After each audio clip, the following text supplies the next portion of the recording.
Македонија ќе добие гробиште и крематориум за домашни миленици, најави директорот на Агенцијата за храна и ветеринарство Оливер Миланов. Тој соопшти дека се очекува до средината на следната година да бидат договорени основите и за крематориумот и за гробиштата, како локации и инфраструктура, па потоа да се започнат конкретни активности.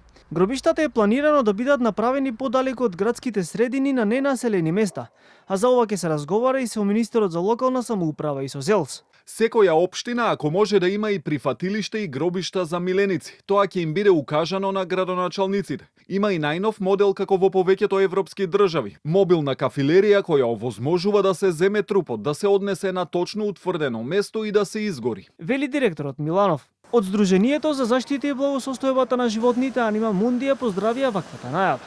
Од таму за Канал 5 велат дека и во минатото имале неколку вакви барања, но биле неуспешни. Знаеме од дискусиите во минатото дека треба да се направат некои законски измени за ова да може да се уствари. До сега буквално никогаш никој не покажал интерес.